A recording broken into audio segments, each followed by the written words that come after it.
players rubbing Vaseline on themselves, dangerous accessories, and a literal funeral on the ice? These are things that the NHL banned. And first, I bet you didn't know that the NHL straight up banned drip. They don't want any other players looking stylish. But for real, Ovechkin is not only one of the best players, but he also cares a lot about what he's wearing. From bright yellow laces, the skates with hand-painted sheep. Though the NHL didn't crack down until he was wearing something that made him look like a real badass. Like RoboCop. It's a real shame. It was his tinted mirror visor. He wore it in his rookie season, but there were complaints from goalies, specifically from Martin Brodeur, and Ovi was quick to call him out about it. Ovechkin said it was just for his style, and he only wears it for that reason. The league banned it anyway. Many execs saying it was for the marketing reasons rather than the competitive advantage that the goalies claimed. It's not officially banned though, just each visor needs to be approved by the league. Obi's visors were denied at the GM meeting with a vote of 29-1. I'm not sure how that's different from explicitly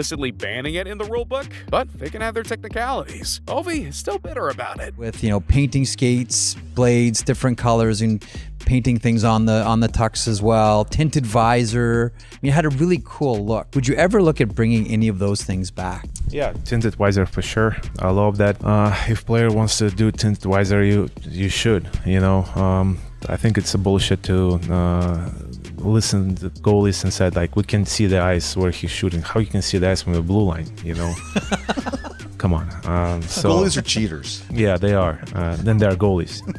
So I think that rule should change. There's talk of bringing the visors back, but this next thing, I can't see them allowing again. Though people are still doing it even with the ban. When a team wins the Stanley Cup, they want to do everything they can with it till they have to give it up again the next year. It's been used as a bucket for the ALS Challenge, a ball marker on a golf course, and a huge bowl of black caviar for Avi's private party. But the NHL draws the line at partying. In 2018, when the Capitals won the Cup, Ovechkin and other players turned it into a keg stand. They even brought it on Jimmy Fallon to have a little fun. Count of 3. Let's see how far we can get. 1, 2, 3.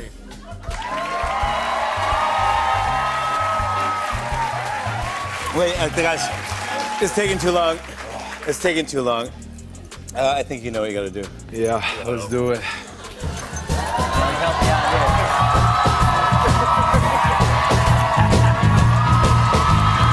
The Hockey Hall of Fame had to step in like the cops to bust the party. They said, "We asked them politely not to do it. We're trying to preserve the history of the Stanley Cup." Boo! The Canucks might hate fun even more, because they banned one of the most fun things to do. In 2018, they performed so badly that they wanted to do something drastic. They wanted to ban Fortnite. Players had mixed reactions. Publicly, the Canucks players seemed united on it. Bo Horvat said, "Fortnite's definitely a no-go on the road. No more Fortnite, no more bringing your video games or anything like that. It's strictly team meals, team dinners, and hanging out with the guys." I saw that Bo Horvat was on TSN Radio in Vancouver getting grilled about Fortnite on the road. Yeah, they banned it. Why is it only Vancouver that's so obsessed with Fortnite, though? I had read and heard that these guys in their suitcases bring the machine and that, but then they're buying extra TVs. Line A and Ehlers bought TVs in various places where they didn't just store them have. there. They just leave them there. What do you mean? Fly into Ottawa, you buy a TV at the Brookstone so that they can play side by side, and then you leave it there, and next time you play Ottawa or next time you play Calgary or whatever, they're buying TVs everywhere so they can have multiple TVs. Okay, I understand I've heard that. of guys. Okay, buying TVs in each city to play is a bit excessive. Lane, one of the guys who buys those TVs, had some words to say about the ban. Terrible idea. I agree with you, Rosie. I think they just needed something to play from after last year.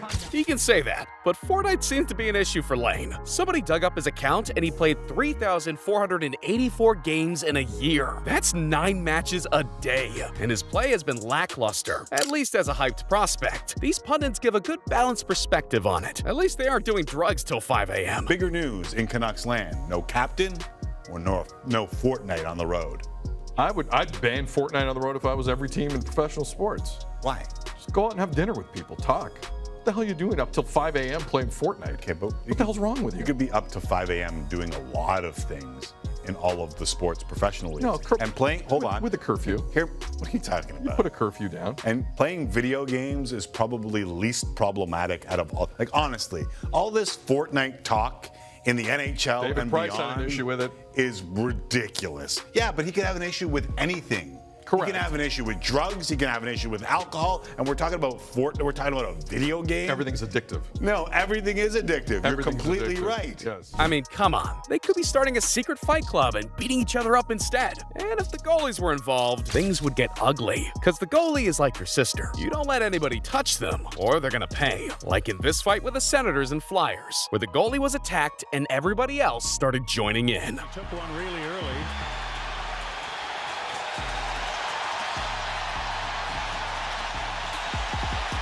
I think that was a helmet cut. If you look at where that cut is. Look out here.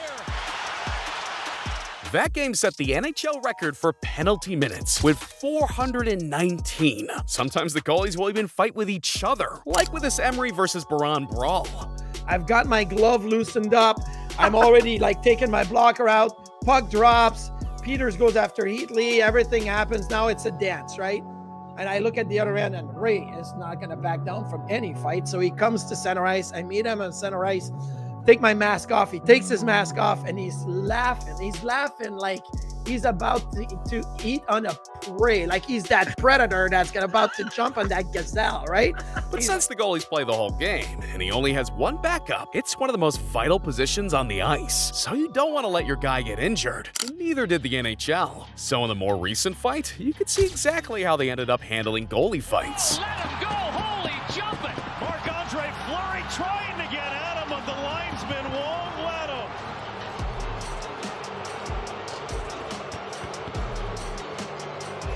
Binnington taking exception after the goal by Hartman. He had a slight bump in. Binnington went at him right away while the Wild were celebrating.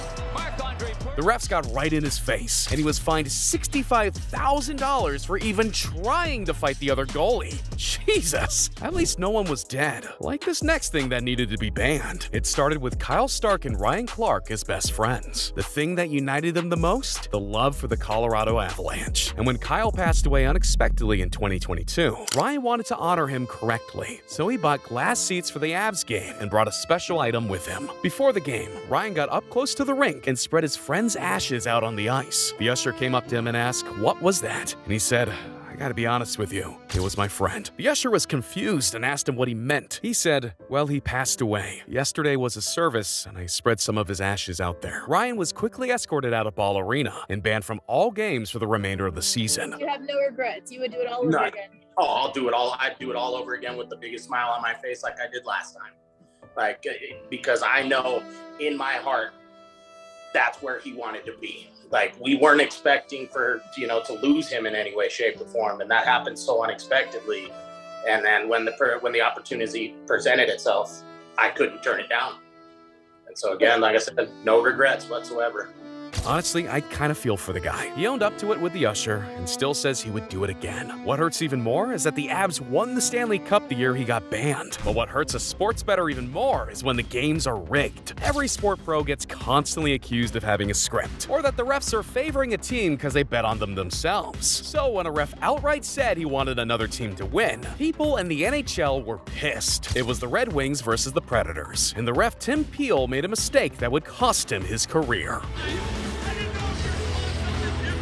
It wasn't much, but I wanted to get a penalty against Nashville early. His mic was then cut off. The Predators center reacted to what Peele had said. The crazy part is he was talking to Phil Forsberg in that clip, and he told our bench that. I just think that can't happen. I mean, you got to imagine the scenario where they score on that power play, we lose the game, and we miss the playoffs by a point.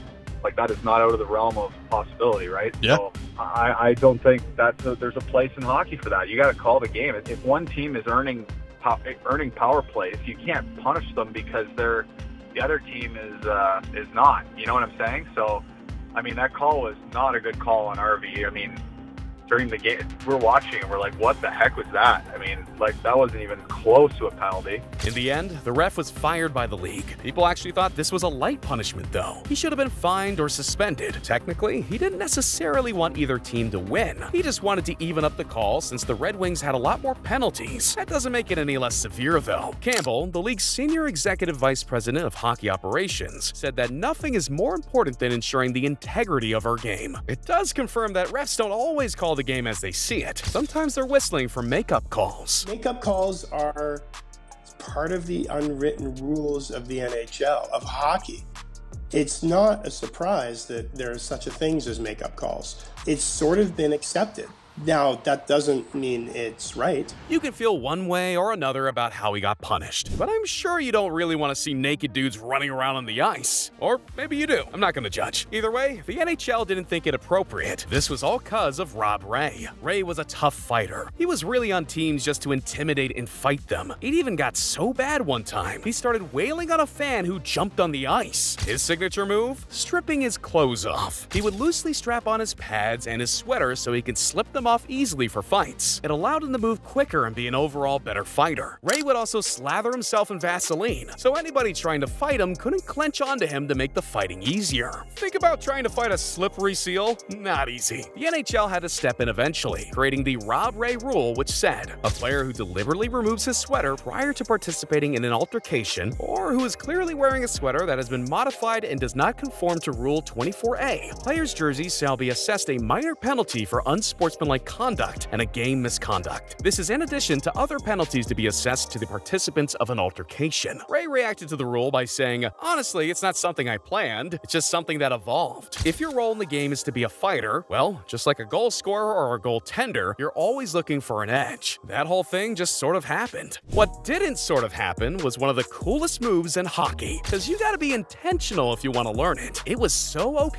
that the league had to step in. Basically, when a player is approaching the goal, they do a 360 spin to get a better position for a shot. It's called the Spinorama. This shot led to highlight reels everywhere.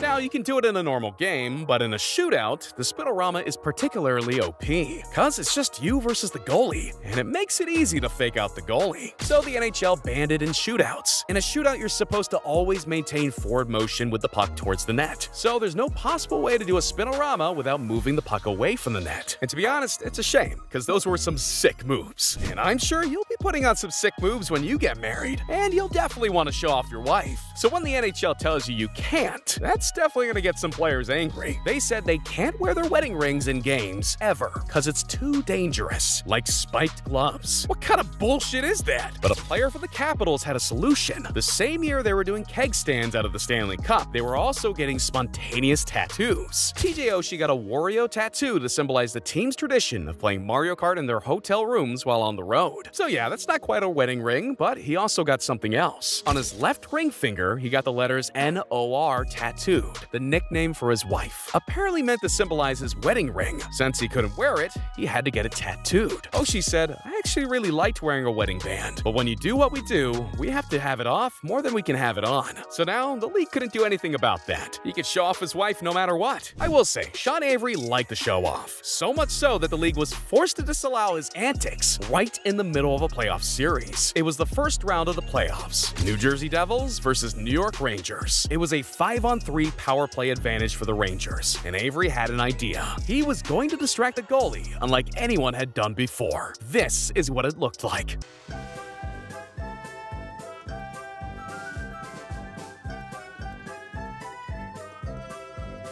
It worked so well that eventually other players got so distracted by it that Avery was able to score. The goalie complained after the game, but everything that Avery had done was deemed legal, at least for now. Shortly after, the league came in and banned it. The rule specifically prohibits a player standing in front of a goalie and waving their stick in the goalie's face, and now it results in a 2-minute penalty. Everyone calls it the Shaun Avery rule, and the Rangers still managed to win the series. The Devils goalie Brodeur was super salty about it, but to be honest, I think that's hilarious.